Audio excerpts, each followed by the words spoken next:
Hey there, welcome to the 412 Canada podcast. Thanks for joining us.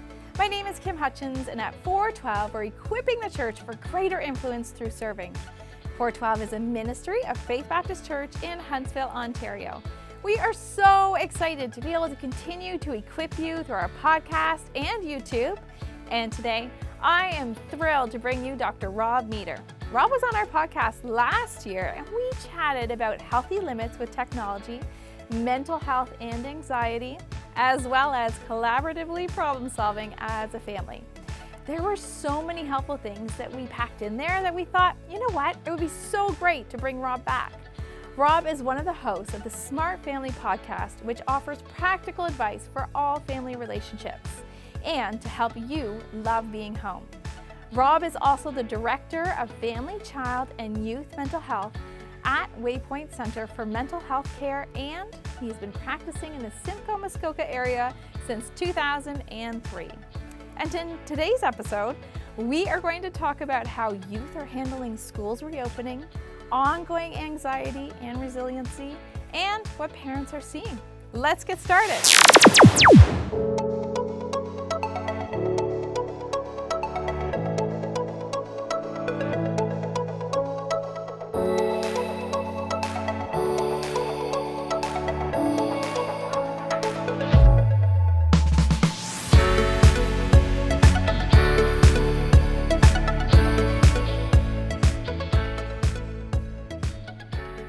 Welcome, Rob. It's so nice to have you on. How are you? Thanks, Kim. It's great to be here. Yeah.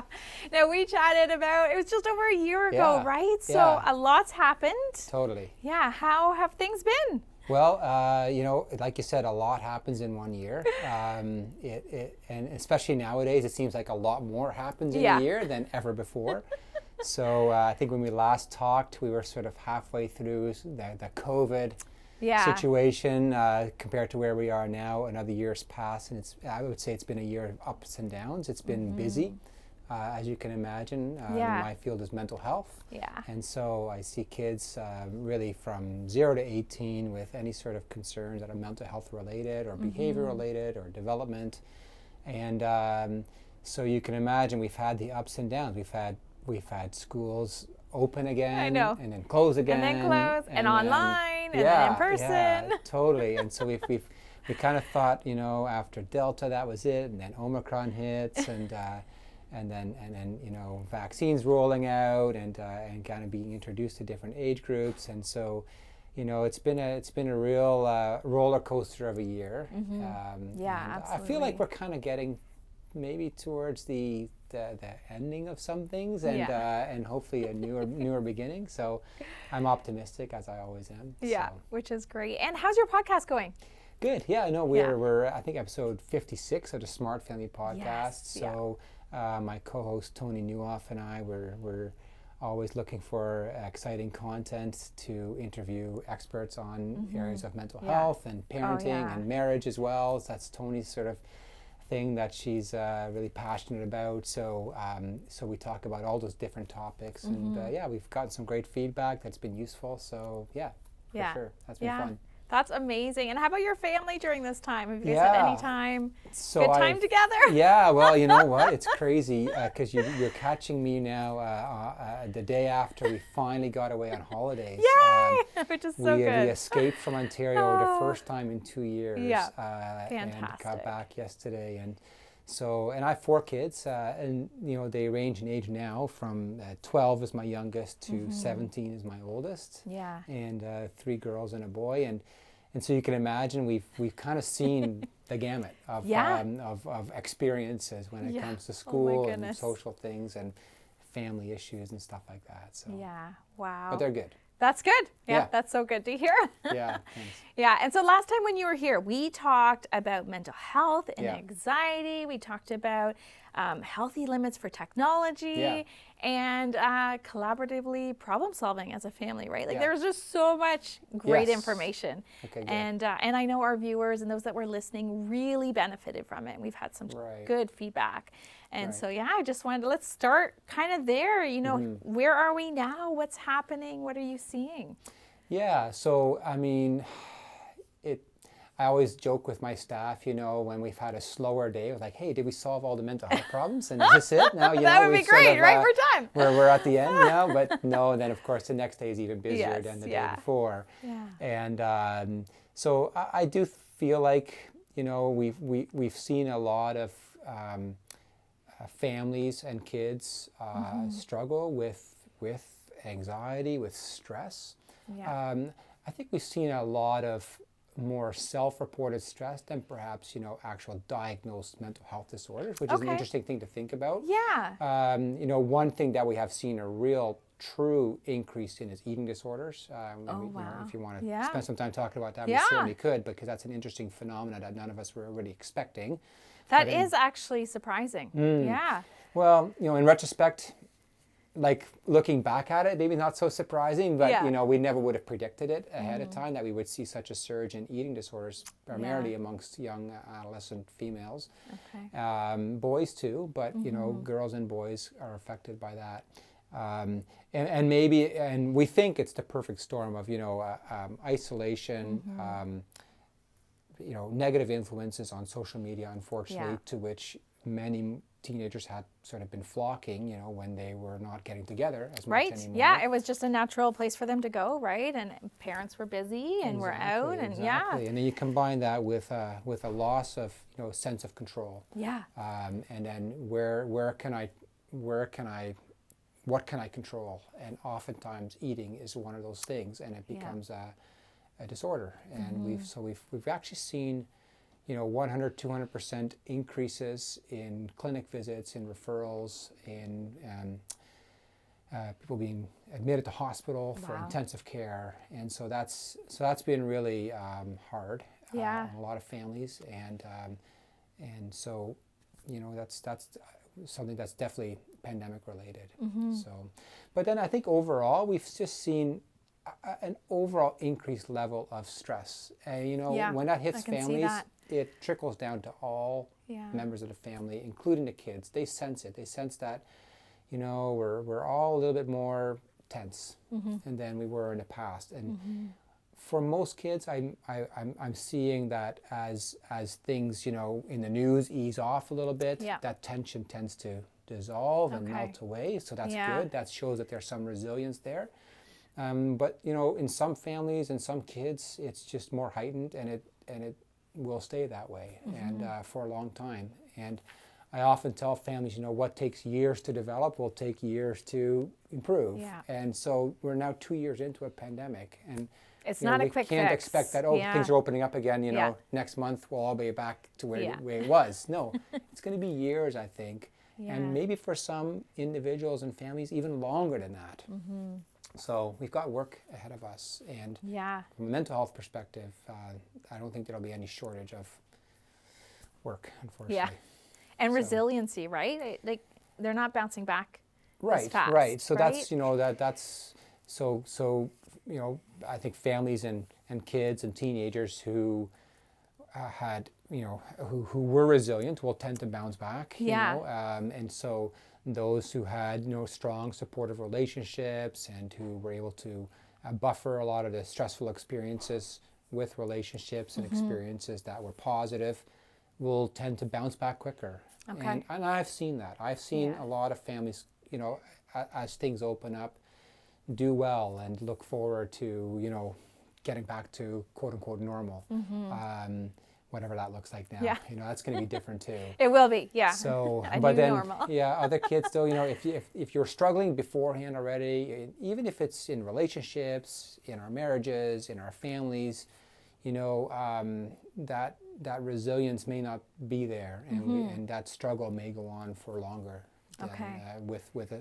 With the same stress, for some families it'll be harder. And what do you think there are some maybe practical steps that parents could take if they see that their child or their teen is struggling to reconnect with people? How could they help them, or what's something practical as a parent, or maybe someone who works with youth or kids that they could do? Well, I think, you know, the biggest thing that we can do is provide the opportunity, you know, and we can have influence, and of course that as when kids are young, you know, we really have complete control, you know. I know, it's kind of nice, right? Like you know where they are at all times. Exactly. And then, but part of our role as parents is to kind of give up that control over time and give our kids more independence, more freedom to explore, to make mistakes, and to get creative and just to grow enjoy up, things right? and grow up. Exactly. So I think our biggest thing to kind of help our kids sort of move out of a situation like this is to provide opportunities for them to get out, to be with friends, to get outside, to get involved again with activities at school, with sports activities, with all of those things are going to take some time. We don't expect, a switch will flip like that. It's going to take some time. And every kid's going to be different, Some kids are going to be probably already doing it right now, but then other kids will be a year or so before they're ready to do that. So as parents, I think giving that opportunity and letting them know, if they do look anxious or they're worried, at least validating that. Like, don't minimize or dismiss it and say, what are you worried about? It's nothing, It's better to say, okay, I get it, you're not the only one. We're all feeling a bit tense and nervous and, more or less to some degree, but and I think you can do this, not but just get over it. No. And I know you're feeling a bit tense or nervous, but and I think you can do this, right? Yeah. So that's a really good important. point, right? Because especially when you see them, they did maybe take that step, but then the anxiety that comes with that. Yeah. So how do you just help them to work through that little bits at a time, right? Yeah. Because for a year, 2 years, a long time, we've been telling kids, avoid this, avoid that, don't do this. Oh, and now do this and do this and do this again. And so it's been so upside down. That's going to take a bit of time. And like I said, as adults and as supports for our kids and for our teenagers, just providing the opportunity for that, and whether that's at church or whether that's at school or whether that's just with the family, it's going to be important. The other thing that I don't know, I've been thinking about a lot is that I think every family has had some relationships that probably have been fractured and maybe broken, or at least affected in some way, because people have had strong opinions about things that are COVID related, and it's you can gloss over that for a while, you can kind of skirt around it. But now we kind of have to face it, right? I think so. Yeah, how do we work through and create healthy relationships again? We do need to be honest and open with that when the time is right. Maybe when things are raw is not the time to go and dissect that. But now, as things, kind of seem to recede a bit, it's time to say, okay, I know we may have different views on things, but is that going to make or break our relationship? And for some people it might be, and some things might be so strong and so polarizing that it's tough. But I think for most relationships, we can heal from that, and maybe even come to see the other person's perspective and respect that, and recognize, okay, look, our relationship is more important than an opinion or a political position or whatever. And I think in the church we need to do that. I think in our families we need to do that. I from what I've heard, every family there's some differences. None of us are the same, and so I think it's really good for kids to see us as the parents, repair those relationships, and that's really how we grow, There's no perfect family around. There's no perfect parents around. Don't you wish there was, right? Be maybe easier, just that's how we have to look, but no. On our podcast recently, I interviewed two authors of a book called The Power of Discord. Okay. So Ed Tronick and Claudia Gold, and and really they said the relationships are made in the repairing of discord. So when there is, tension or friction, that's going to happen in any relationship. It happens in the parent-child relationship, and it's not so much in the fact that those things happen, because they will happen, but it's what do you do then? Do you go and repair that relationship, or do you sweep it under the rug, or invalidate it, pretend nothing's going to happen. That's not the way to do it. And so the best relationships form not because, they're perfect. Right. And some parents try to be perfect for their kids, but the relationship grows in how you repair the imperfections and the ruptures that happen. Which is hard. Inevitably. Right? It is hard. Yeah, it is hard. That's the hard work of relationships. But to the extent that we go about and repair those ruptures, that's how relationships grow. And I thought it was really, it took me a while to get that, in child development and behavior. There's this concept of the good enough parent. Yeah. And I always thought, okay, well, that's like a kind of a second best scenario, if you're good enough. Yeah. But actually, good enough is what we should aspire to.